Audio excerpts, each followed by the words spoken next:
Hey everybody, hope you're doing well.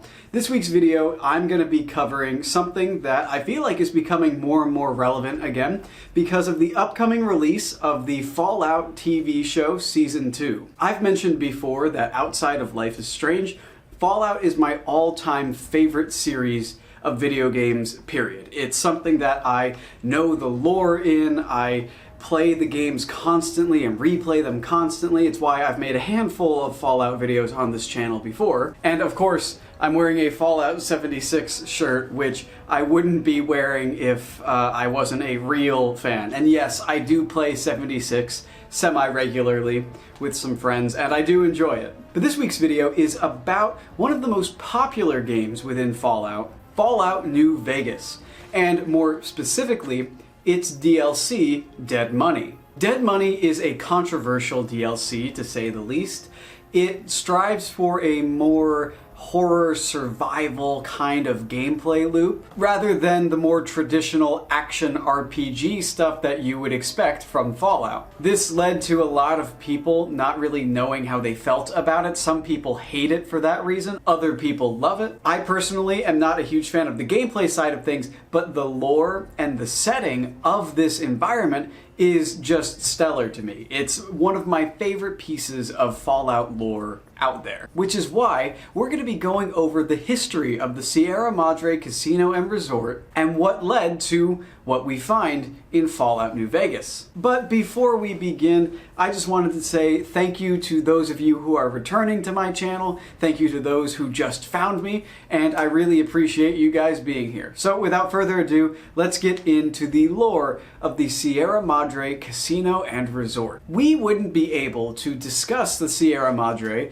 without its creator, Frederick Sinclair. Frederick Sinclair was a very successful businessman for a time before the Great War. However, it wasn't always like that for him. From various evidence within Fallout New Vegas, we can figure out that Frederick Sinclair actually was in crippling debt and had a severe financial situation around the 2070s. The way it's described is that he nearly lost everything. All of his financial assets were on the brink of just vanishing, and he would have come crashing down.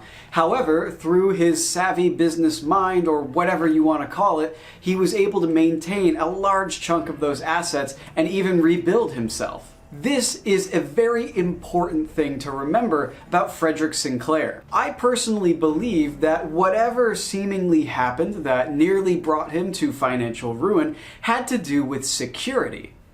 Perhaps a lot of his money was stolen, maybe stolen by a bad business partner, something along those lines.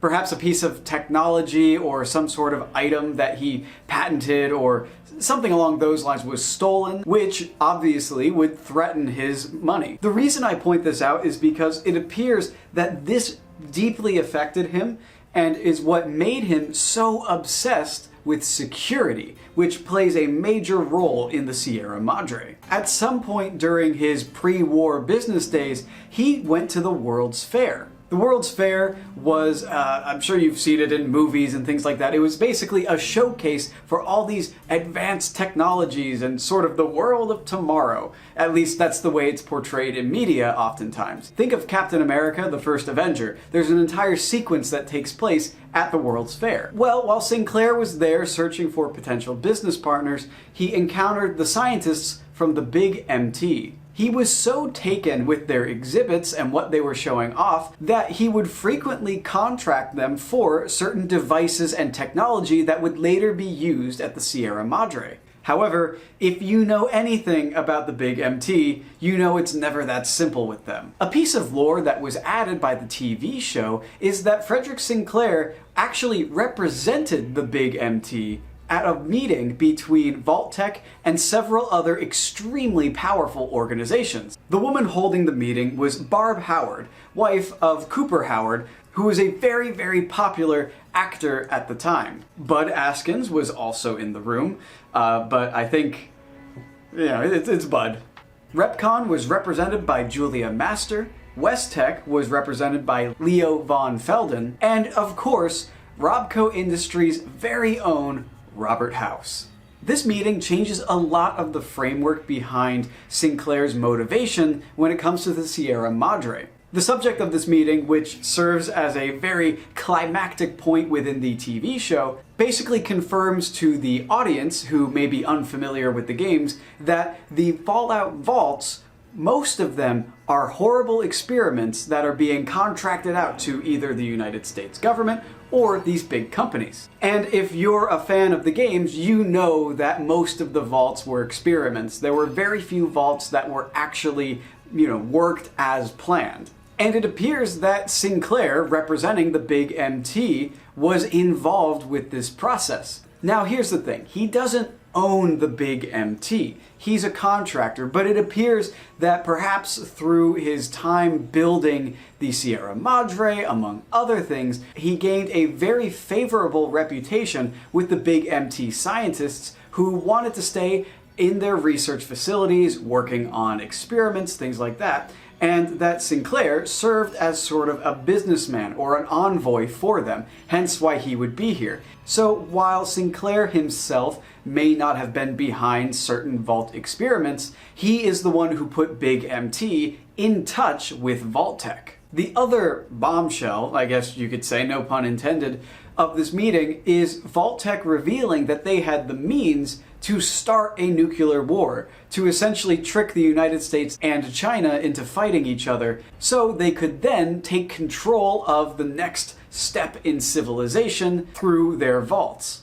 I think it's clear to see how Sinclair learning this information affected his strategy behind the Sierra Madre. But I'll come back to that in a second, because the in-game motivations for him beginning construction are a little bit different, but I think the two tie together very well. Most likely due to Sinclair's vast wealth, he found himself rubbing shoulders with various performers and artists in the pre-war. One of them, and one of the most influential in his life, would be Dean Domino.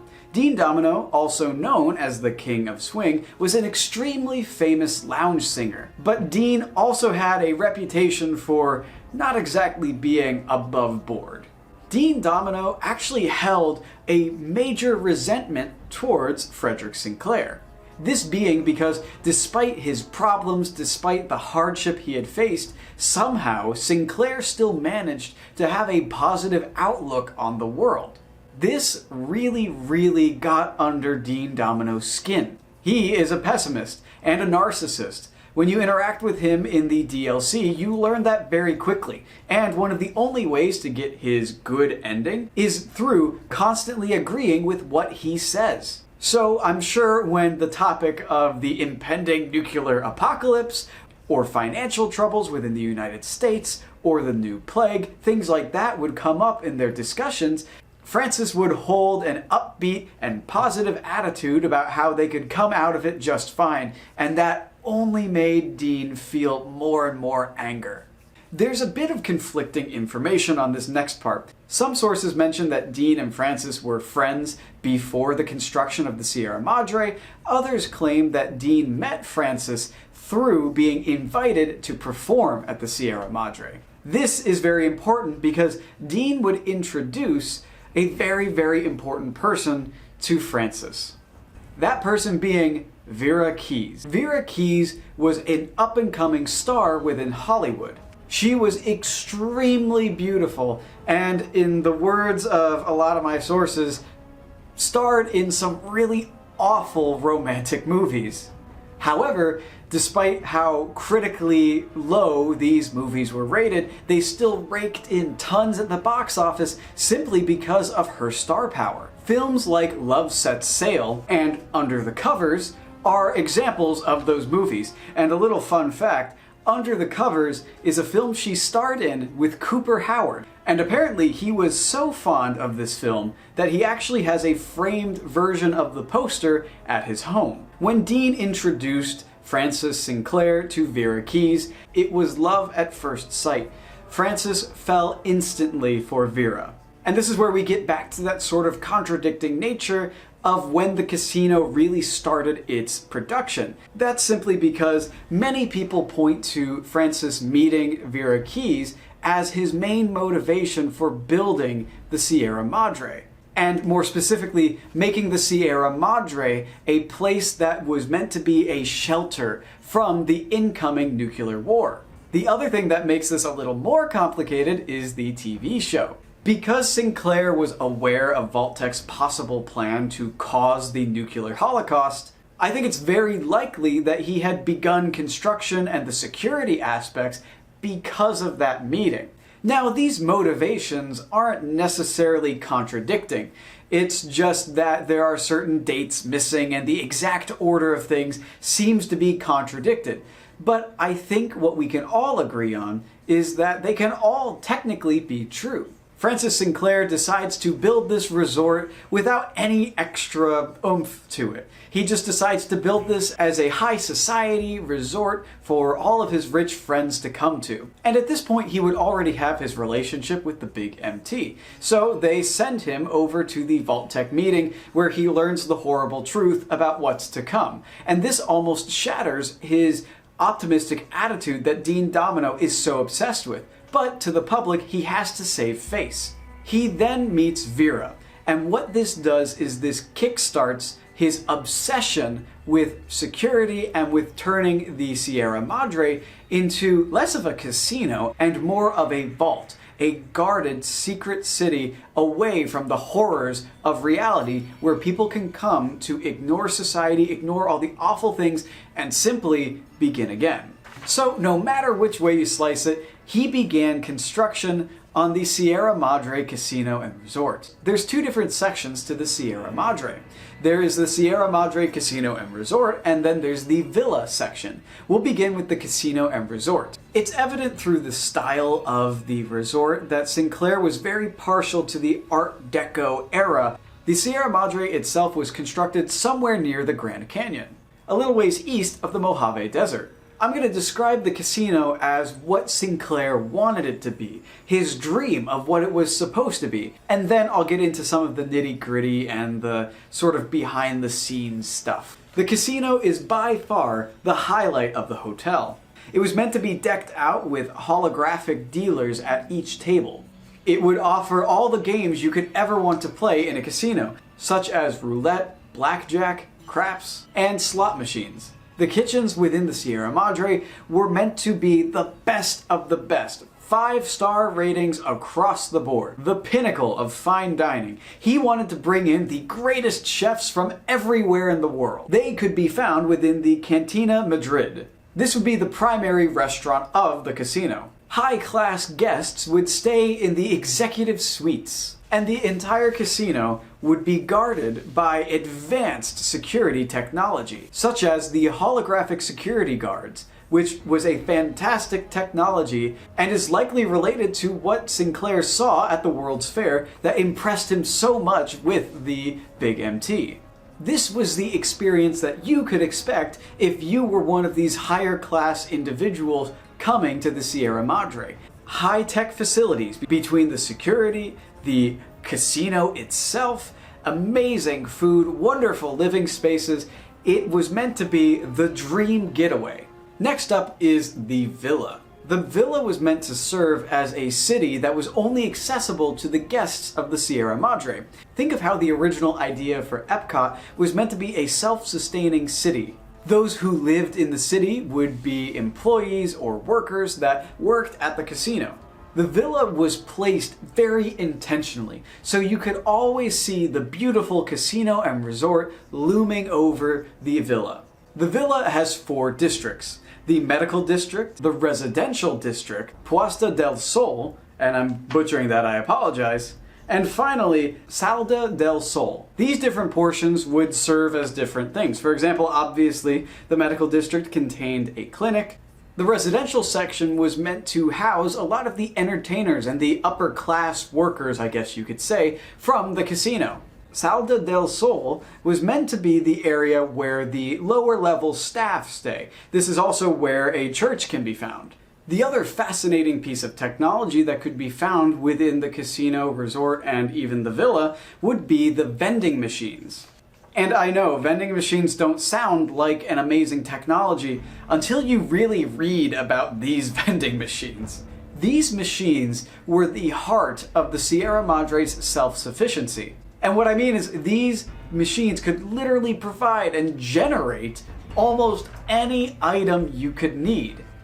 Now, they don't just generate items out of thin air. It's actually a pretty interesting concept and borders on basically being alchemy, I guess you could say. You are able to spend Sierra Madre chips at these vending machines. The chips themselves actually contain a battery. What the vending machine does is it takes the battery and uses that energy to essentially rearrange the particles and the atoms of the coin into whatever service or item or whatever it is that you would like. Which is absolutely nuts to me, just that technology is out there in Fallout. That's just kind of insane. It's a fun idea, it's a very interesting concept, and I'm sure there's some like in-lore limitations. It's just very, like, that's insane. So that's your picture of what the Sierra Madre was meant to be, the ideal vision for Frederick Sinclair. That being this self-sufficient paradise away from the harmful and insane nuclear war and the things that brought society down. And the opening of the Sierra Madre itself would be amazing. He planned to hold a large gala event. This grand opening, set for the day of October 23rd, 2077, if you know, you know, and don't worry, we'll get there, was meant to be the most fantastic grand opening for the Sierra Madre that you could imagine. Fireworks, music, all sorts of things. And this would allow people to enter from the villa and go into the beautiful Sierra Madre and begin again. However, I wouldn't be making a video like this if things just went perfectly for them. And that is going to end part 1 of this video. It's getting very, very long, I've noticed from recording. So we're going to split this up into 2 parts, and part 2 will be out at the same time next week. So I appreciate you guys for watching. It means the world to me, and I hope you have a good morning or evening or, whatever.